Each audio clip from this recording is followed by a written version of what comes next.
শুরু কর।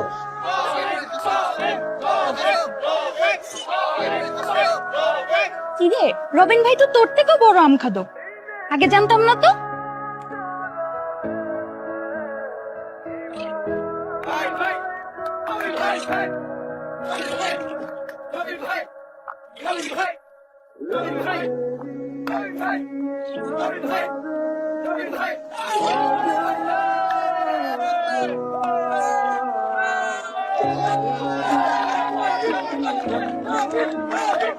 ভাইয়া তো আমাদের ব্যাপারটা জানা গেছে।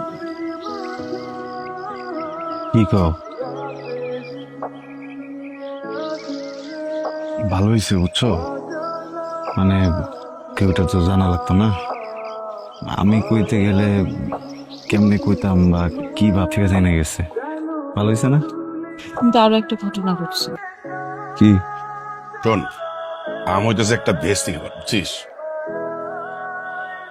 আমার বোন একটা আম খাদক, আমি একটা কিন্তু আমার বোন এমন একটা ছেলেরে পছন্দ করছে যে এটা কোন কথা। আর যে আম খায় না এবং ফুল পছন্দ করে না সে তো মানুষও ভাইয়া, কে কি বললো এই কথা কানে নিও না তো। ও কিন্তু আম অনেক পছন্দ করে, আমাদের মতে আম খাতো। হ্যাঁ, সত্যি বলছি। সত্যি বলতেছি। দেখো না, এই জন্যই তো আম বেশি পছন্দ করে বলে তোমার কাছ থেকে পুরো আম বাগানটাই কিনে নিলাম। আমের ব্যবসা করছি। মিথ্যা বলতেছিস না তো? সত্যি বলতেছি। দাঁড়া, ওর কথা যদি সত্যি হয় ধর ধর।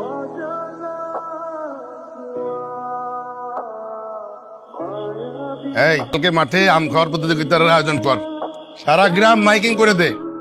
এই গ্রামের যে হবে সে হবে আমার একমাত্র বোনের বোন জামাই। খেলা ফাইনাল আগামীকালকে সারা গ্রাম মাইকিং করে দে, ঠিক আছে? কি দরকার ছিল ভাই? কত আম খায় কালকে খেয়ে। হ্যাঁ? এই তুই মাইন্ড করছিস? খাও তুমি তোমার আম। আচ্ছা, তুমি তো অনেক ভালোবাসো না? হ, সত্যি?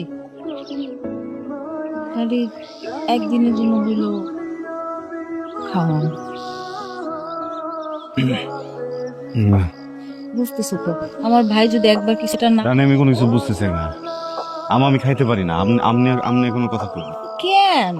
না, পারুম না আমি। তুমি অন্য কিছু কও, কও যে উপর থেকে লাভ দিতে হইব, যা করতে হইব সব করুন।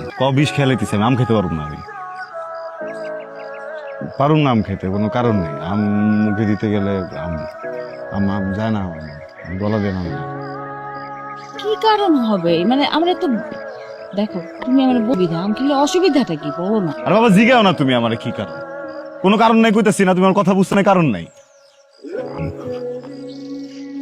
কি কারণ থাকতে পারে সেটার জন্য জানতে হবে না। বিষয়টা কি বলো, কারণটা কি, কেন খাও না? আম আম মুখে দিলে আমার মনে হয় যে আমি আমার বাপেরও। মানে তুমি আর কি আম খাদক,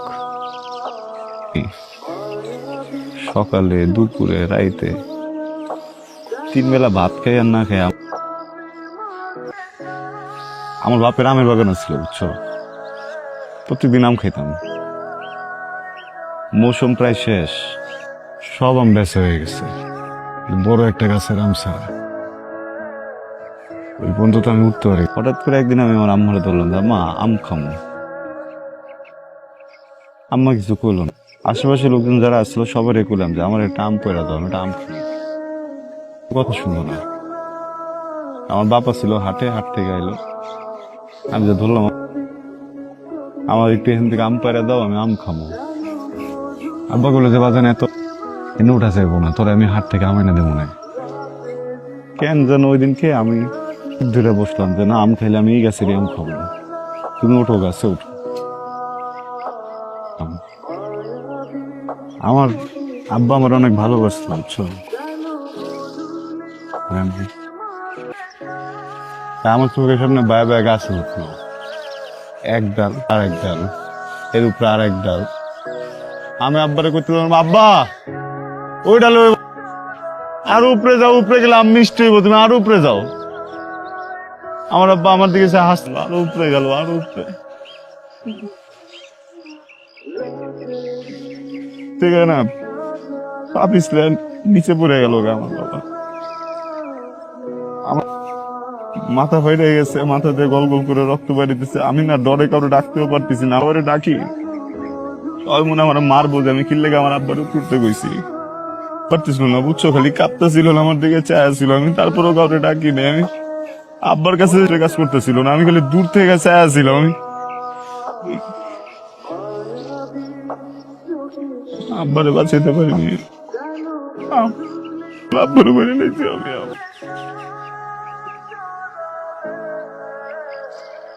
আমার আম দেখলে বুঝছো এখন আর ভালো লাগে না, আমি বিষ খেতে কম বিষ খেতে পারবো না।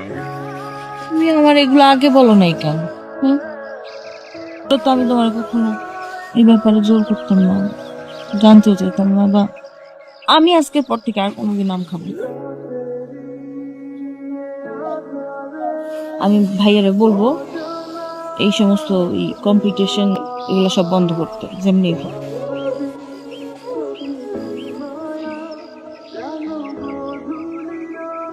সুখবর সুখবর, আগামীকাল পোলাডাঙ্গা মাঠে এক বিশাল আম খাদক প্রতিযোগিতার আয়োজন করা হইয়া। প্রতিযোগিতায় যে সবচেয়ে বেশি আম খেতে পারবে অত্র এলাকার চেয়ারম্যান তার বোন রানীর আম খাদকের বিয়ের ব্যবস্থা করবেন। আম খাদক প্রতিযোগিতা, আম খাদক প্রতিযোগিতা। সুখবর সুখবর।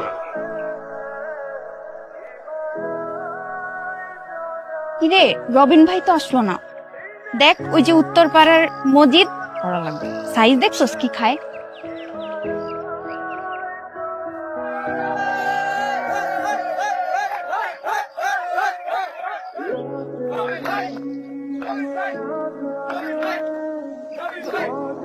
এই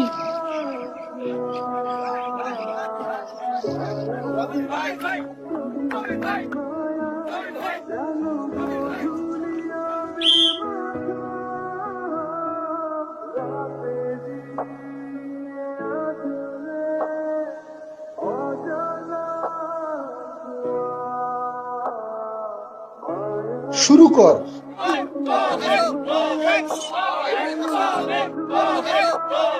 কিরে, আম খাদক আগে জানতাম না তো।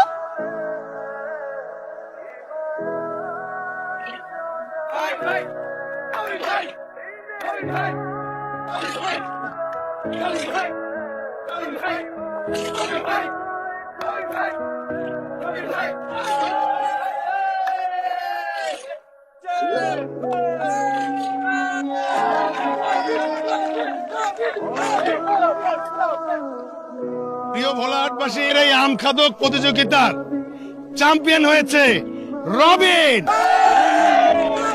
এবং এই প্রতিযোগিতার পূর্ব শর্ত অনুযায়ী রবিনের সাথে আমি আমার বিবাহের সমস্ত সিদ্ধান্ত পাকা করেছি।